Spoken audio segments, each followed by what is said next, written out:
Mari kita berdoa. Bapa di surga, terima kasih Tuhan untuk sore hari ini. Terima kasih untuk kesempatan yang Tuhan kembali berikan kepada kami untuk kami boleh berkumpul, kami boleh berbakti kepada Tuhan. Dan kami sekarang akan mendengarkan firman Tuhan. Kiranya Tuhan menolong kami, memberkati kami, dan memberikan pencerahan sehingga kami boleh mendengarkan firman Tuhan dan kami boleh juga diberi kekuatan dalam kehidupan kami setiap hari untuk melakukan firman Tuhan. Terima kasih Tuhan, dalam nama Tuhan Yesus Kristus kami berdoa. Amin. Saudara-saudara, saya akan melanjutkan khotbah tentang buah roh dan hari ini mengenai sukacita. Tapi kondisi saya tidak sukacita, saudara, karena saya bergumul dengan pilek. Dan kalau pilek saya nggak pernah minum obat. Memang pilek sebetulnya nggak perlu obat, hanya butuh makan dan istirahat. Tapi cilakanya setelah saya vaksin sampai booster, malah kekebalan tubuh saya terhadap pilek agak menurun. Ya. Biasanya kalau pilek itu cuma 1 hari, makan, tidur, selesai kalau saya. Waktu tinggal di Belanda, tahun 2015-2016, teman-teman dari Indonesia itu ada yang sampai kena pilek 1 orang itu 2 minggu. Nggak sembuh-sembuh 1 bulan itu. Saya tenang-tenang ya, nggak apa-apa. Tapi setelah vaksin malah saya heran ya, terhadap pilek menurun. Tapi terhadap COVID mungkin jadi kuat ya. Ya baik saudara, mudah-mudahan saya bisa menyelesaikan khotbah hari ini dengan tidak batuk-batuk. Sebagaimana ayat-ayat yang sudah dibacakan tadi, di dalam Galatia khususnya pasal yang ke-5 ayat yang ke-22.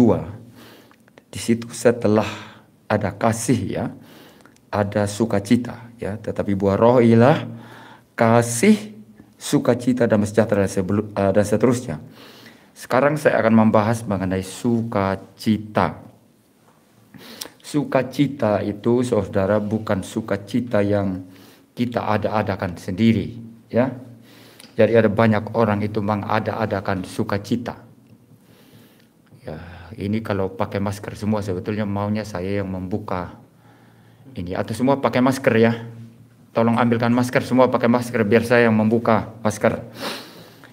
Ya. Ya, jadi saudara,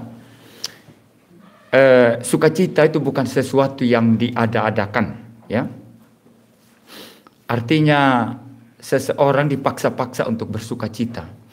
Sering itu pemimpin pujian saudara memaksa-maksa jemaat untuk bersukacita. Ya, sebagaimana saya sudah ulang-ulang katakan ya. Itu jemaat datang mungkin dan pergumulannya masing-masing, dengan kesedihannya masing-masing, dengan kesulitannya masing-masing. Ya, lalu kemudian dipaksa-paksa untuk bersukacita. Diajak melompat-lompat, ya musik hingar-bingar pakai band sampai hingar-bingar saudara ya. Nah, saudara-saudara, itu bukan sukacita Kristen. Karena sukacita Kristen itu nggak bisa dipaksa-paksa ya. Sukacita Kristen nggak bisa dipaksa-paksa saudara. Ya, lebih baik saya buka masker saudara, sehingga sewaktu-waktu saya minum nggak perlu bolak-balik buka masker. Ya, jadi sukacita itu tidak bisa dipaksa-paksa. Bukan itu sukacita buah roh ya. Kalau sukacita buah roh itu dikerjakan oleh Roh Kudus, jadi lahir dari dalam. Nanti saya jelaskan ini lebih lanjut. Tapi saudara lihat sekarang ini orang memaksa-maksakan sukacita. Ada sukacita saudara lalu berpura-pura di gereja kan. Ya, apalagi kalau datang ke gereja, diberi tugas, entah penyambut tamu, atau pembawa kantong persembahan, atau kor, atau mungkin bertugas apa di gereja ya. Wah, datang dengan baju putih, dengan dasi atau dengan jas, atau dengan batik lengan panjang, sudah sangat-sangat rapi, seolah-olah rapinya, bersihnya, necisnya yang di luar diikuti oleh dalamnya yang necis. Kebanyakan tidak seperti itu. Lalu datang ya, kemudian di make up, dibuat-buat Kalau bahasa Inggris itu berpura-pura, pretending. Pretending itu berpura-pura, ya. Ada sukacita saudara, ada amin. Bagaimana kabarnya? Baik-baik enggak? Seolah-olah dipaksa-paksa saudara. Ini bukan cara Kristen. Sukacita Roh Kudus itu bukan dipaksa-paksa, tapi sesuatu yang otomatis lahir dari dalam karena pekerjaan Roh Kudus. Memang nanti itu ada hubungannya dengan sikap kita, ya, dan juga tindakan kita. Tetapi terutama inisiator sukacita buah roh itu adalah Roh Kudus, lahir dari dalam, bukan dipengaruhi dari luar. Ya, baik. Ya, itu sebagai pengantar, ya. Nah, saudara, maka dengan demikian sukacita yang dikerjakan oleh Roh Kudus itu berbeda dengan kegembiraan, kesenangan-kesenangan yang umumnya saudara dapatkan di dunia ini. Ada mahasiswa atau orang kerja, perusahaannya sudah mulai pemasukan sedikit. Lalu karyawan dibilang, bulan ini kita tunda 2 minggu ya pembayaran gajinya. Harap bersabar. Wah, 2 minggu. Sport jantung, gimana ini menutupi kebutuhan. Lalu cari hutangan kan. Nggak dapat hutangan. Terpaksa celengannya dipecah. Apa yang sementara bisa dijual dulu. Begitu 2 minggu, terima gaji. Lega rasanya. Paling tidak lega sementara kan. Lega, hitung-hitung. Wah, 50.000, 100.000 hitung. Wah, mesem-mesem pulang ketemu istrinya. Ma, saya sudah gajian. Ditunggu-tunggu 2 minggu loh. Sekarang saya sudah gajian. Kan ada kegembiraan, ya. Ada kesenangan kan, saudara. Ya, itu kesenangan-kesenangan yang umum yang saudara dapatkan di dunia ini. Maka saya sendiri membedakan kesenangan atau saya boleh katakan sukacita yang didapat di dunia ini dalam 3 macam. Ya, kesenangan yang pertama itu semacam tadi itu, ya, atau semacam sesuatu yang diharap-harapkan, didoa-doakan. Tadinya nggak punya anak, bertahun-tahun berdoa, 5 tahun, 6 tahun, 7 tahun, 10 tahun, sampai mungkin orang-orang yang congkak itu kan, yang punya anak tapi congkak itu mungkin sudah mulai pengejek-ejek, mungkin kamu mandul, memang kamu turunannya mandul gitu, ya. Mungkin yang laki yang diejek atau yang perempuan, ya, karena ada juga orang kurang ajar kan, tapi terus berdoa. Tahun ke-9 tiba-tiba istrinya ada isi perutnya, mulai senang tapi belum berani untuk ini karena takut juga jangan-jangan nanti ternyata keguguran. Perlahan mulai tambah besar, tambah kuat janinnya, mulai tambah yakin. Ya, setelah itu tiba saatnya 9 bulan, lahirlah anaknya. Mereka bersukacita. Kalau di kampung-kampung, kantong-kantong Kristen, kalau orang cukup punya duit, dia potong babi besar, potong sapi. Betul, ya? Kalau orang agak kurang duit, dia mungkin mampunya cuma potong ayam berapa ekor. Undang teman sekampung, undang Pak Pendeta, kita makan-makan, minta Pak Pendeta mengucap syukur dan mendoakan ini. Kita bersukacita, sudah dijawab Tuhan. Ya, itu saya masukkan ke sukacita yang umum, yang semua orang bisa dapat. Termasuk orang bukan Kristen pun. Kalau lama mengharap-harapkan keturunan, lalu kemudian suatu saat mendapat keturunan, mereka bersukacita, saudara. Bergembira, senang. Bahkan ada yang sampai berpesta. Ya, ada banyak hal ya yang bisa menimbulkan sukacita. Mungkin karirnya dapat promosi jabatan, ya, atau anaknya baru lulus sekolah, anaknya baru dapat pekerjaan, atau dia mengalami kenaikan gaji. Semua itu bisa menimbulkan kesenangan-kesenangan, saudara. Dan ini wajar, ya. Wajar dimiliki oleh semua orang. Jangan kira pendeta mungkin tidak butuh kesenangan semacam itu. Wah, itu pemikiran yang sempit sekali saya kira, ya. Ada juga orang yang terlalu sok rohani, semua dirohanikan ya gitu ya. Jadi seolah-olah pendeta itu mungkin terima uang banyak, pendeta tidak senang lagi itu. Dia bagi dia itu duniawi ya. Anaknya tambah satu orang lagi, apa pendeta tidak mungkin senang. Karena bagi pendeta itu yang menyenangkan itu duduk di hadapan Tuhan, membaca firman, berdoa, memberitakan Injil. Jadi dapat anak itu pendeta tidak senang. Ya, betul ya, betul begitu ndak? Oh ini ngangguk-ngangguk ya. Ini salah saudara. Pendeta juga manusia, rocker juga manusia kan gitu ya. Ya pendeta juga manusia saudara. Bukan hanya rocker manusia, rocker tato-tatoan. Pakai jaket kulit, panjangkan rambut, pakai sepatu boot, jalan jereng-jereng. Tapi rocker juga manusia. Dia kena COVID bisa mati juga kan. Pendeta sama saudara. Jadi kesenangan semacam ini bukan dosa. Kita nikmati tetapi di dalam Tuhan. Tapi orang-orang di luar yang tidak percaya Tuhan pun juga menikmati kesenangan yang sama. Cuma bedanya mereka tidak menikmati di dalam Tuhan Yesus. Itu saja bedanya. Nah ini bukan kesenangan yang berdosa ya. Jadi Anda sudah melayani Tuhan lalu seolah-olah dunia yang fana bukanlah milikku gitu ya. Jadi uang fana. Lihat orang main musik di jalan, pengamen bagus sekali nyanyinya. Main gitarnya juga bagus. No, saya tidak menikmati. Ini dunia fana gitu ya. Lihat acara TV, film bagus sekali. Fana. Karena dunia yang fana bukan milikku. Nah, ini bukan reform ini kalau begitu. Nah, ini namanya pietisme yang sempit, picik pemikirannya. Itu bisa jadi juga orang-orang fundamentalisme yang anti sama sekali dengan dunia ini. Nonton film enggak boleh, nonton film di bioskop enggak boleh, nonton TV enggak boleh. Di Amerika ada segolongan Kristen seperti itu, di Belanda juga ada, termasuk sebagian reform, segelintir kecil reform ada yang seperti itu. Ini spirit fundamentalisme sebetulnya, pietisme namanya itu. Ya, kalangan reform ada seperti itu saudara. Ya, saya pernah dengar, pernah baca satu kisah mengenai Big Harold. Ya, saya minum dulu saudara. Ya, yang menamakan Big Harold itu adalah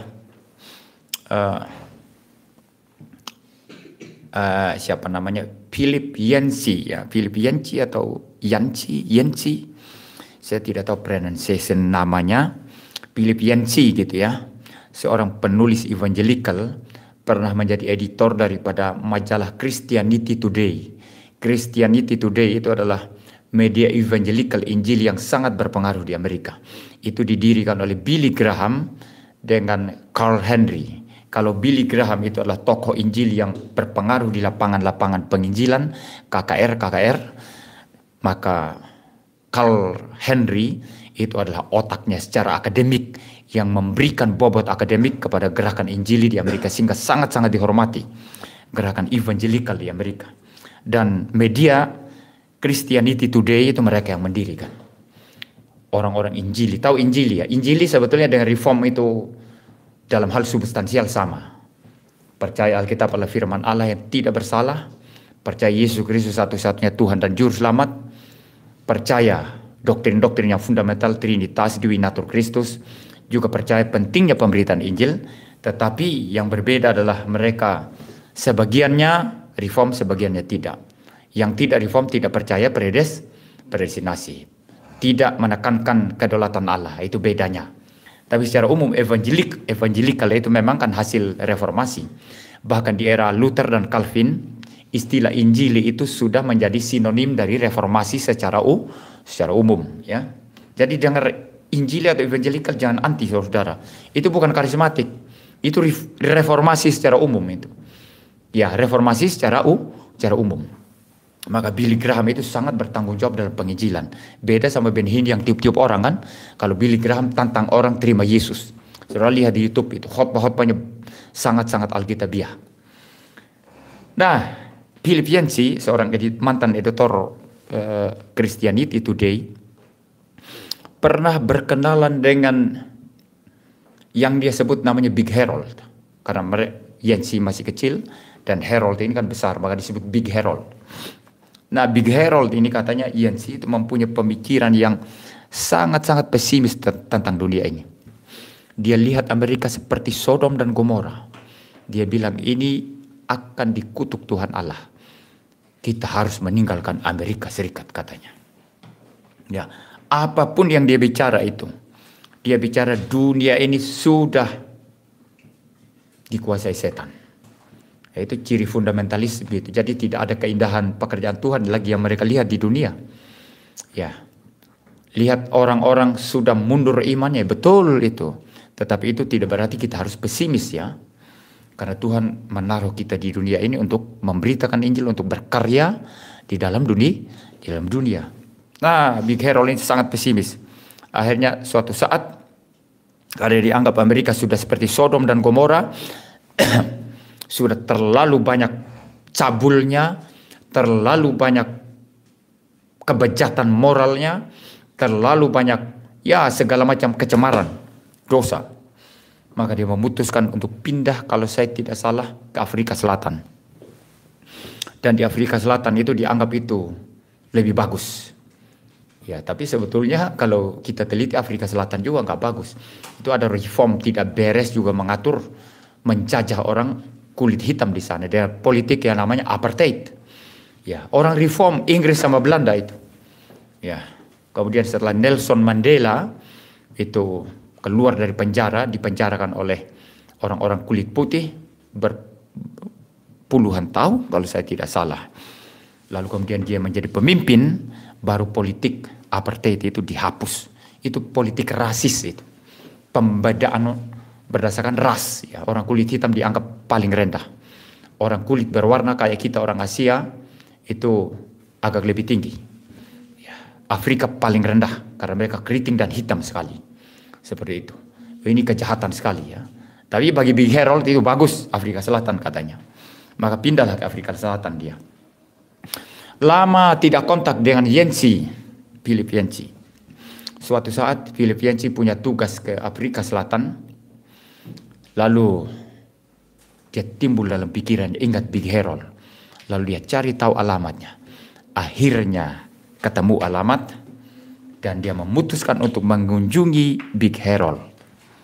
Setelah sampai di rumah Big Harold, ternyata hanya ketemu istrinya yang sudah sangat menua sekali. Lebih tua dari umurnya. Ya saudara, kalau ada orang lebih tua dari umurnya itu berarti kesulitannya berat ya. Ya, kalau saya ya mungkin lebih muda dari umur ya. Banyak orang kira saya baru 30-an ya. Lihat wajah saya yang seperti masih kinyis-kinyis ya begitu ya. Iya, ada seseorang yang bilang, paling Pak Muriwali ini kan 30-an, lebih tua saya Pak. Dia kira dia lebih tua. Enggak Pak. Waktu itu saya sudah umur 48 atau berapa ya? Saya sudah 48 atau 47. Sekarang sudah 52 saya. Ya, ya lebih tua dari umurnya saudara. Lalu tanya Yancey, dia tanya, kenapa susah? Lalu dia nangis cerita tentang Big Harold. Dia bilang, Big Harold ini yang dulu Anda kenal waktu kamu masih kecil, dia sudah dipenjara sekarang. Kenapa dipenjara? Dia melakukan kirim semacam telegram atau apalah, fax ya, faksimil ya, fax ya, mengirim foto-foto porno ke wanita-wanita penting, bukan wanita biasa, wanita-wanita pejabat penting di Afrika Selatan. Akhirnya polisi meneliti dan akhirnya asal muasal daripada kiriman cabul itu dari Harold. Akhirnya dia ditangkap dan masuk penjara. Nah, ini orang yang bilang dunia ini bukan dunia yang fana, bukan milikku. Bioskop pekerjaan setan. Banyak uang pekerjaan setan. Ya, betul ya. Musik setan, kecuali memuji Tuhan di gereja. Tapi kok begitu rusak dan cabul, lalu kemudian sampai harus masuk penjara. Ini fundamentalisme yang gak beres, saudara. Fundamentalisme yang gak beres. Dan saya yakin sekali, Di dalam fundamentalisme yang semacam ini tidak ada sukacita. Tidak mungkin dapat sukacita sejati. Karena ini sangat mirip dengan apa yang dilakukan orang-orang Farisi. Tahu ya? Ahli-ahli Taurat yang hanya tahu melihat kesalahan orang lain dan menganggap diri mereka paling hebat, paling benar. Tapi Tuhan Yesus berkata kepada mereka, kamu seperti kubur yang dilabur putih-putih, ya, seperti tembok ini putih sekali, tapi dalamnya penuh dengan tulang belulang. Kita reform bukan pietisme, no. Makanya saya kalau kadang-kadang main gitar fingerstyle, pakai musik di dunia ini, Pak Pendeta kok main musik duniawi ya? Itu pasti bukan orang reform, itu tidak ngerti keindahan musik. Ya, ada keindahan musik secara umum dalam dunia ini dan boleh kita orang Kristen menikmati. Tetapi kalau Anda kecanduan itu yang bahaya, itu yang berdosa. Karena kita tidak boleh diperbudak oleh apapun, karena kita hanya budak Kristus. Tapi menikmati kenapa? Ya, menikmati kenapa? Ya, tidak masalah ya, saudara ya. Jadi menikmati kesenangan-kesenangan tanpa cara pietis, tanpa cara fundamentalisme, tapi menikmati di dalam Tuhan, kita dapat kesenangan. Tetapi itu bukan sukacita Roh Kudus. No, itu bukan sukacita Roh Kudus. Ya, itu model yang pertama. Yang kedua, orang juga senang bersukacita, bergembira karena menikmati hal-hal yang berbobot, yang indah, yang mulia. Menonton lukisan, melihat lukisan yang sangat bagus sekali, hatinya senang luar biasa. Mendengarkan suara penyanyi, sopran, wanita, dia nyanyi solo, diiringi oleh orkestra ya. Tapi kalau band bam bum itu saya tidak lihat keindahannya apa itu. Ya, bikin sakit telinga ya. Seorang menyanyi solo begitu bagus. Saudara kalau mau coba, ada lagu The Lord's Prayer kalau saya tidak salah ya. Atau kalau mau yang lainnya itu Jerusalem ya. Lagu tentang Yerusalem. Saudara cari penyanyi sopran atau penyanyi apa namanya kalau pria yang paling tinggi, tenor. Ya. Dua lagu ini itu sangat indah sekali nyanyikan solo itu. Lagu Doa Bapa Kami tahu kan? Do do do ro ro ro ro ro. Tahu ya? Itu sangat indah ya. Atau Jerusalem do do do do do do do. Ya, itu sangat indah. Nah, ada orang mendengar musik yang sangat indah. Ya, termasuk saya ya, sangat jiwa saya langsung bangkit ya. Mendengar permainan piano atau organ yang sangat indah, jiwanya bangkit. Atau permainan fingerstyle sangat bagus, senang luar biasa. Ya. Jadi ini kesenangan-kesenangan yang kita bisa nikmati di dunia ini. Jadi orang menikmati hal berbobot, hal berkualitas, hal yang sangat-sangat indah. Lalu dia bersuka cita, bersenang. Apalagi kalau senangnya di dalam Tuhan. Wah, itu sangat-sangat mulia sekali. Ya. Nah, ini jenis kesenangan yang kedua.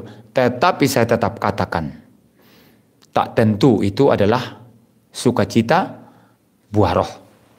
Ya. Karena distimulasi dari luar tadi, lihat hal berbobot, hal yang agung, hal yang indah. Kesenangan jenis yang ketiga. Nah, ini orang Kristen tidak boleh terlibat di dalamnya. Kesenangan karena menikmati dosa. Ya. Orang main ke tempat pelacuran, senang kan? Senang sekali saudara. Ajak temannya, rokok, minum. Ayo main pelacur yuk. Mereka bayar pelacur. Ya. Mereka kemudian rusak-rusakan secara seksual. Iya, senang saudara. Atau orang, yuk ayo kita minum. Senang kan? Saya pernah cerita ya, ada seorang teman saya Chinese. Ya, waktu kami sama-sama kerja di perusahaan roti di Pandaan. Roti bagus, roti berbobot itu dulu, tapi sudah tutup sekarang. Sejak, kalau saya tidak salah, krisis ekonomi kapan itu. Ya, dia bilang, ayo Yan, hanya kita berdua sekarang di mes, kan ada mes ya. Mari kita bertanding. Saya sebetulnya bukan orang peminum ya, tapi ditantang kayak gitu ya, saya bilang, loh siapa takut? Ayo. Pergilah kami ke toko, supermarket, beli apa whisky atau brandy atau apa itu ya, dicampur dengan Sprite atau apalah begitu, berapa botol begitu. Lalu sambil cerita minum, sambil cerita gantian. Setelah dia saya, sampai yang tumbang gitu. Nah, lalu kemudian ternyata dia yang muntah lebih duluan. Lari ke kamar mandi. Ya, dia muntah, saya pijit-pijit ini. Nah, kan sudah kan, saya bilang gitu. Saya padahal mau muntah.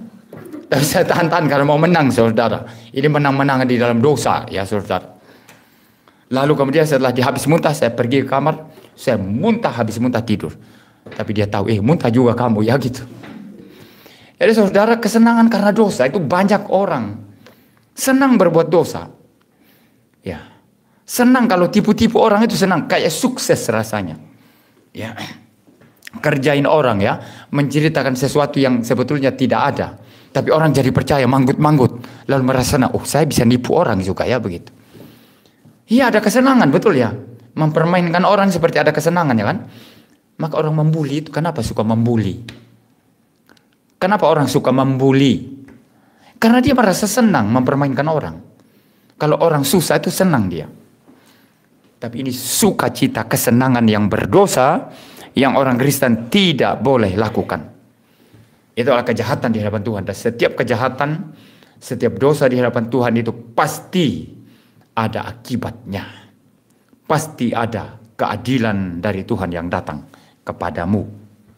Maka kita tidak boleh bermain-main dengan dosa, saudara ya. Ya, kita harus menjaga kehidupan kita ya. Tidak boleh mulut kita penuh dengan tipu-tipu. Ya, maka gosip itu tidak boleh. Karena dalam gosip banyak pasti tipu-tipu tidak benarnya itu. Ya, hentikan gosip-gosip, hentikan membicarakan nama orang lain, lebih baik bicarakan Injil. Ya, kalau Anda hamba Tuhan lebih baik bicarakan firman Tuhan. Kalaupun membicarakan nama orang, tentu harus ada tujuan yang mendidik.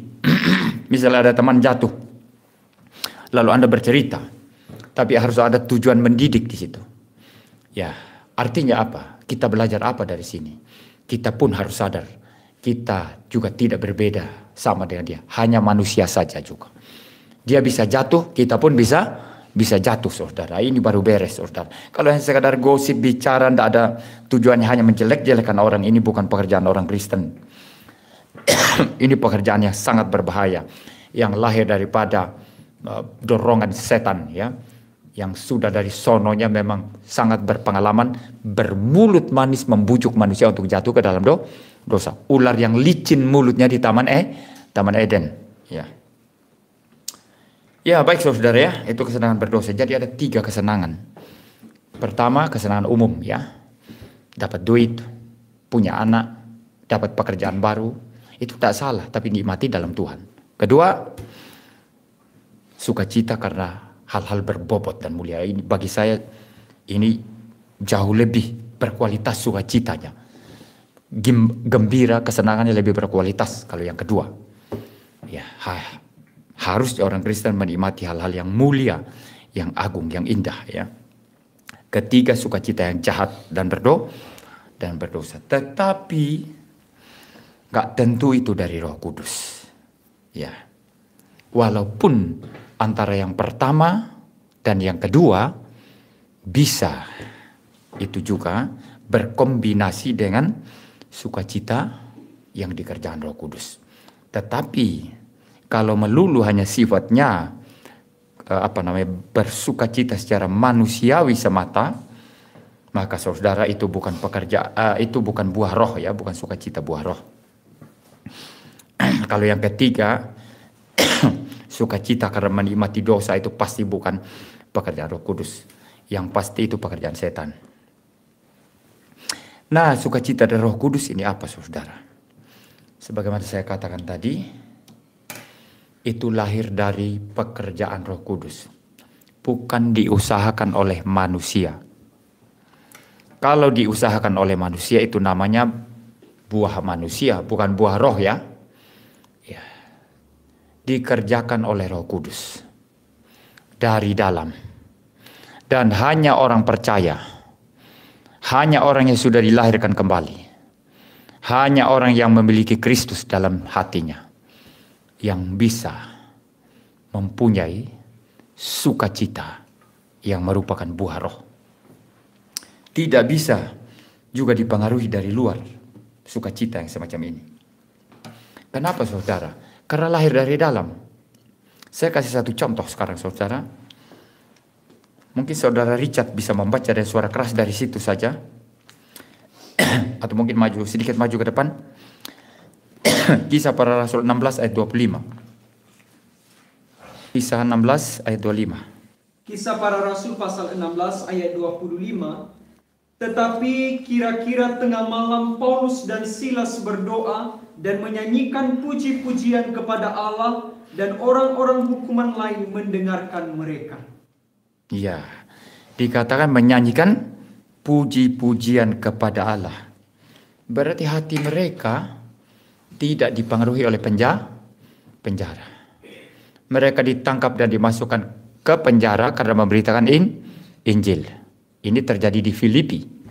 Ya, mereka memberitakan Injil, ditangkap, lalu masuk ke penjara. Tapi apa di penjara mereka marah-marah, protes-protes kepada Tuhan? Tidak. Justru mereka menyanyi, memuji Tuhan, menandakan bahwa ada sukacita dari dalam.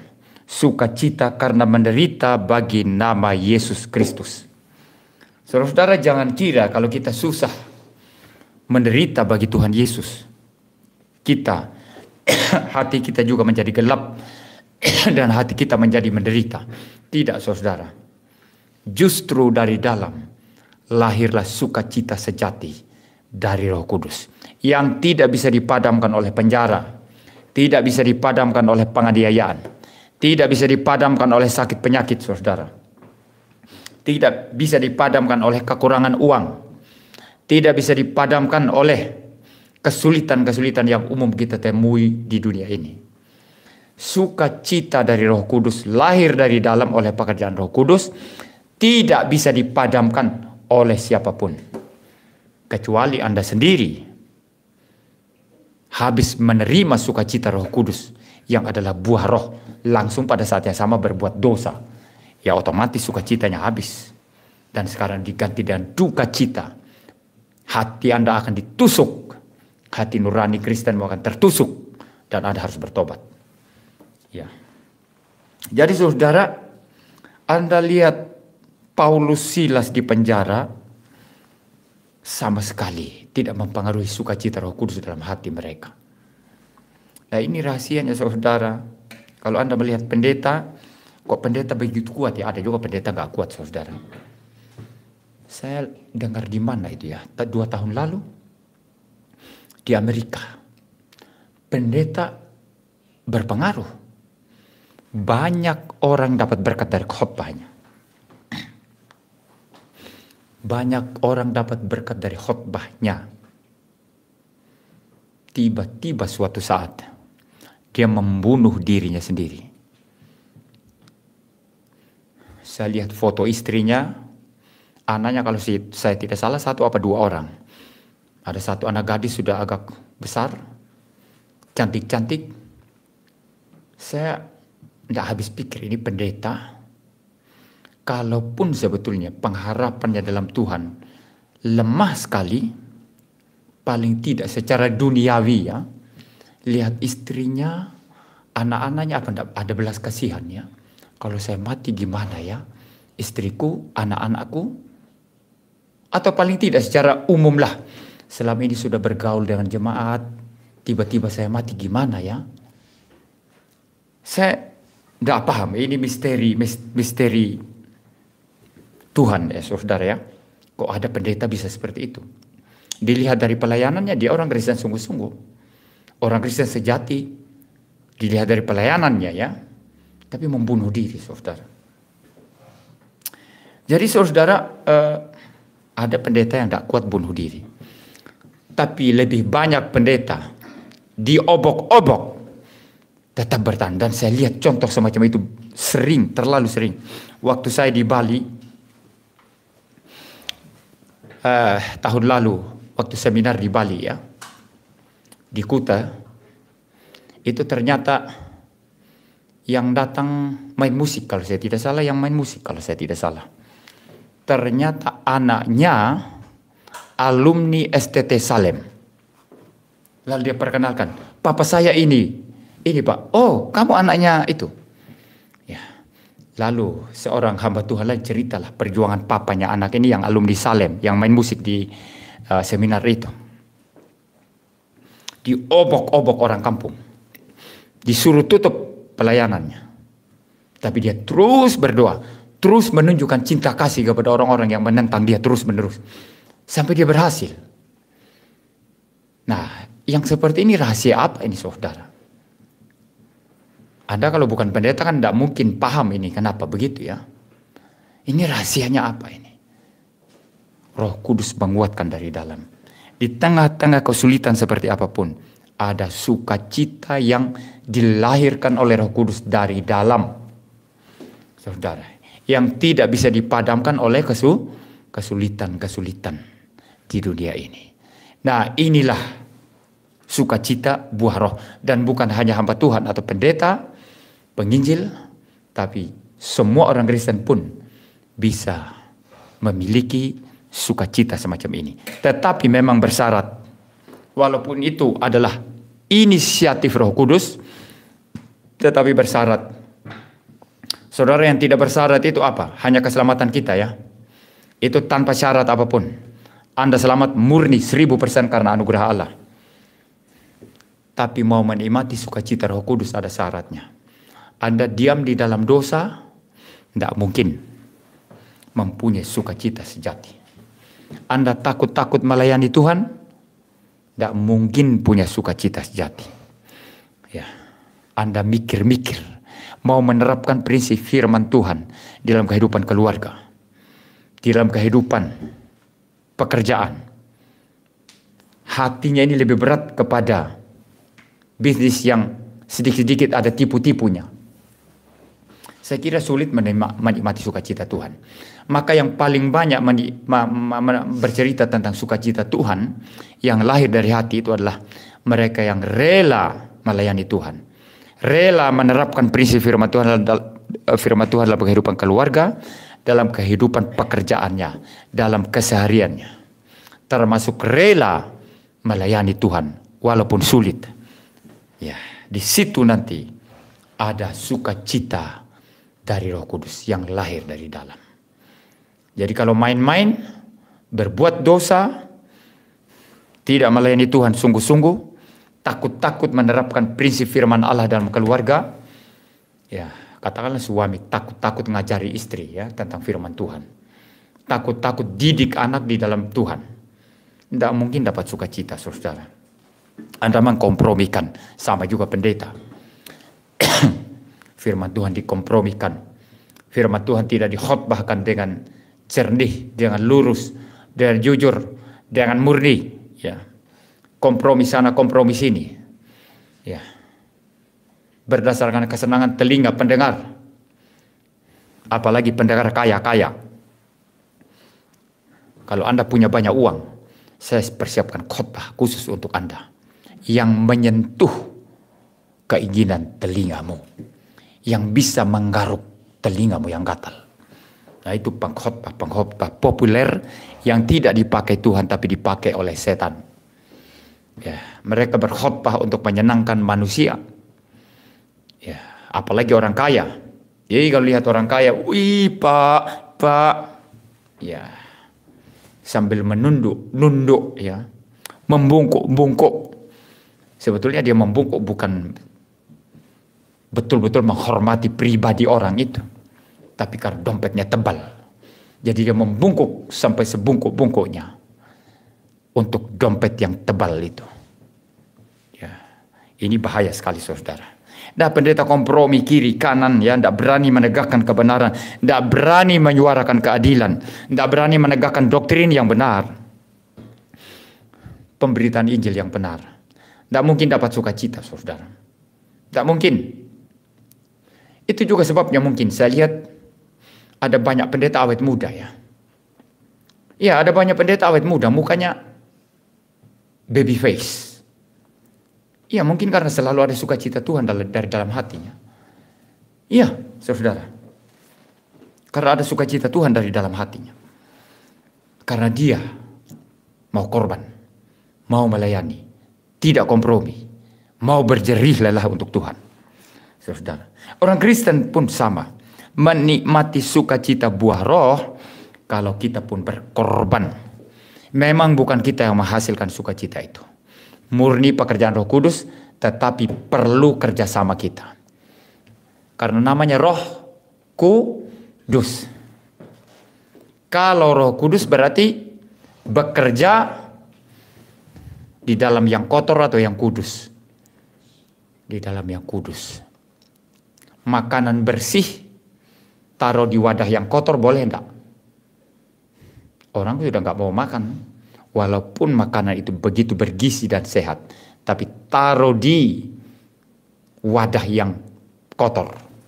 Jorok. Orang mau muntah. Orang enggak mau makan. Makanan bersih harus wadahnya bersih. Sama juga Anda punya emas. Emas taruh di kertas yang sudah kertas buku yang Anda lem-lem jadi kotak. Kertas buku terbitan tahun 80-an atau 70-an waktu saya masih SD. Ya, itu ada itu. Saudara. Lalu Anda pakai itu bungkus emas. Ini konyol sekali. Ya, kalau Anda punya emas murni yang mahal harganya, tentu wadahnya harus bagus. Harus kokoh, harus kuat. Ya, demikian juga ini ilustrasi biasa ya. Roh Kudus juga bekerja melalui wadah-wadah ciptaannya yang suci, yang kudus.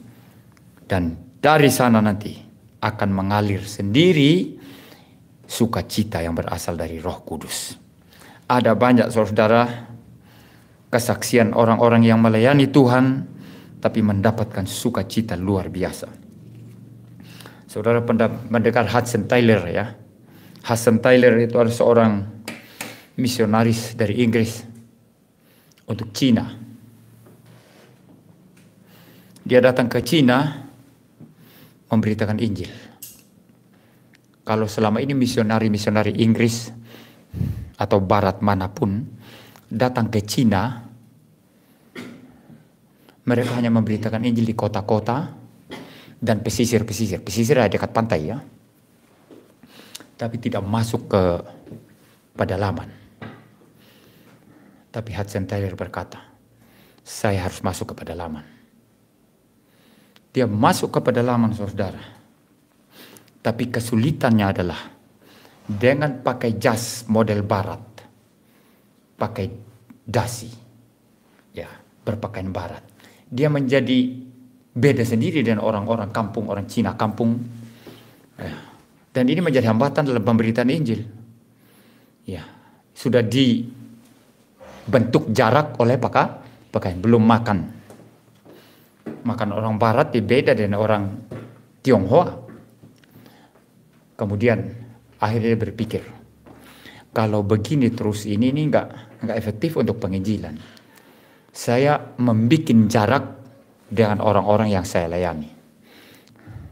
Maka dia memutuskan untuk berpakaian seperti orang Cina. Mungkin saudara lihat mungkin di film-film kungfu ya. Ada rambut untal. Mungkin bagian lainnya dibotakin begitu ya. Lalu pakai semacam jubah terusan. Seperti itu, dia pakai itu. Lalu mulai mencoba makan makanan Chinese. Ya. Tapi ketika misionari-misionari temannya dari Inggris lihat, mereka anggap Hudson Taylor ini sudah gila. Gila ini orang, kenapa dia seperti itu? Maka kemudian mereka bilang, kita kasih tahu sponsor, orang yang kayak gini tidak layak didukung. Ya. Masa mau memberitakan Injil kepada orang Cina, kok berpakaian Cina, makan makanan orang Cina? Ya, meninggalkan keeropaannya, keinggrisannya. Akhirnya dari Inggris dipotong donasinya. Dipotong uangnya. Nah, dari mana dapat duit? Tidak bisa. Apakah Hudson Taylor memutuskan untuk pulang kembali ke Inggris? Tidak. Dia berkata, pekerjaan ini milik Tuhan. Saya melakukan semua ini hanya untuk menjangkau orang-orang yang saya layani, supaya tidak ada jarak dengan mereka. Ya, hanya gara-gara makanan, pakaian, dan lain sebagainya. Maka kemudian saudara, dia berdoa, Tuhan berikan saya tempat kontrakan dan penuhi kebutuhan saya. Dan dia membuktikan selama melakukan pelayanan tidak kekurangan. Walaupun tidak didukung oleh gereja yang mengutus dia dari Inggris. Ini pekerjaan Tuhan. Dan orang semacam ini setiap hari menikmati sukacita buah roh yang asli dari dalam hatinya. Dan ini menjadikan dia terus melayani Tuhan. Tidak terpengaruh dengan kondisi, situasi yang sulit dari luar, saudara. Ini Hudson Taylor, saudara. Kemudian hasil penginjilan itu kemudian ada terbentuk satu lembaga besar yang disebut dulunya ya China Inland Mission, CIM, yang kemudian berubah menjadi saya lupa namanya itu, dan muncul tokoh-tokoh besar, misionaris-misionaris besar, penginjil-penginjil besar dari gerakan Hudson Taylor ini, saudara.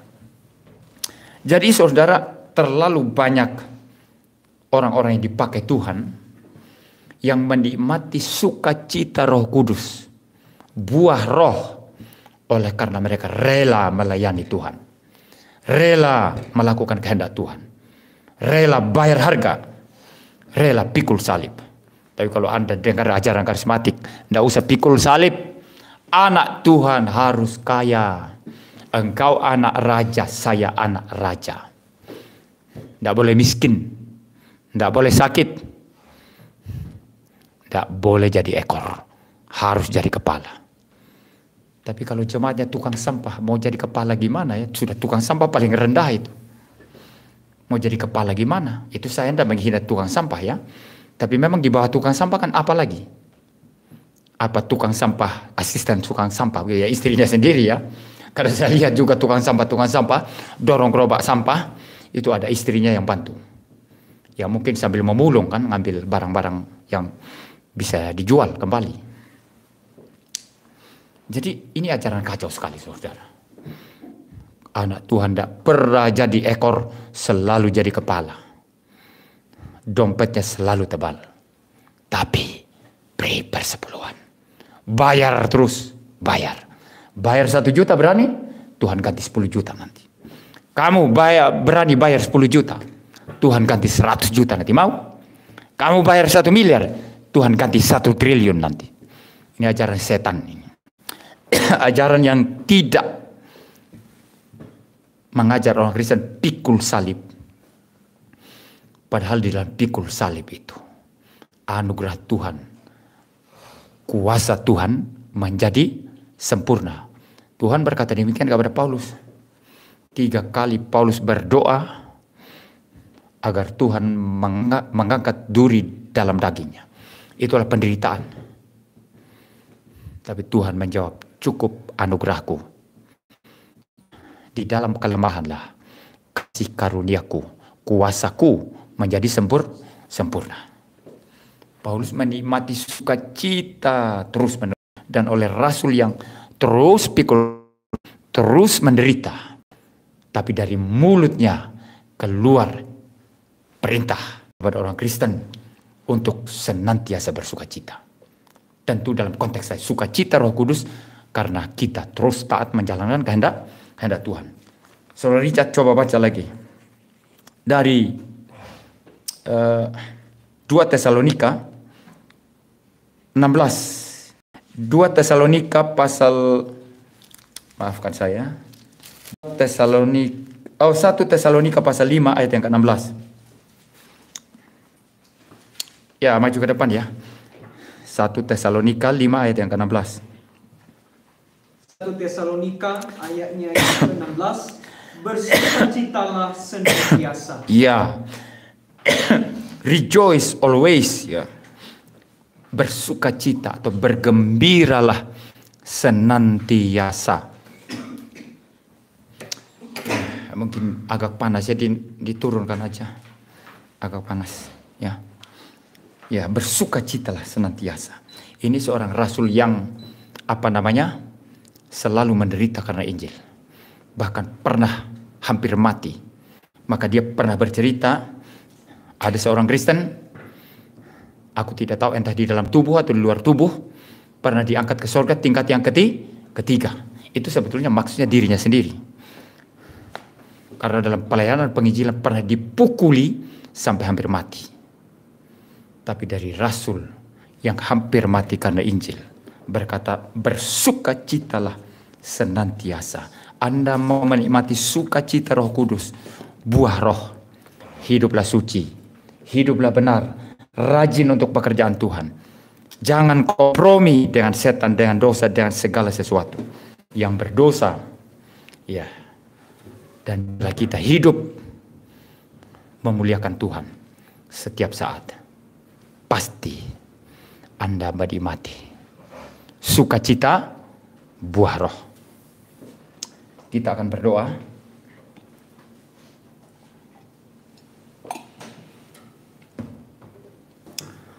Di surga, terima kasih Tuhan untuk sore hari ini. Biarlah kami bersukacita senantiasa. Karena kami taat kehendak Tuhan. Dan oleh karenanya sukacita Roh Kudus yang lahir dari dalam, dari hati kami, jiwa kami, boleh memancar terus menerus. Terima kasih Tuhan. Kami bersyukur. Biarlah kami pulang dan firman Tuhan ini. Biarlah kami terus menerus mengingat firman Tuhan ini. Agar kami selalu taat, selalu setia, tidak kompromi dengan dosa, tidak kompromi dengan kejahatan, tidak kompromi dengan kesesatan, tidak kompromi dengan dosa, dan menikmati sukacita Roh Kudus. Sambil juga kami boleh menikmati sukacita yang umum yang kami bisa dapatkan di dunia ini, entah karena satu dan lain hal yang terjadi dalam kehidupan kami yang menyebabkan kami bersukacita, atau oleh karena menikmati hal-hal yang agung dan mulia. Biarlah semua itu berkombinasi dengan sukacita, buah dari Roh Kudus. Terima kasih Tuhan. Biarlah tidak sedikit pun kami bersukacita karena dosa. Biarlah kami membenci dosa, meninggalkan dosa, dan hidup bagi Tuhan. Dalam nama Tuhan Yesus Kristus kami berdoa. Amin.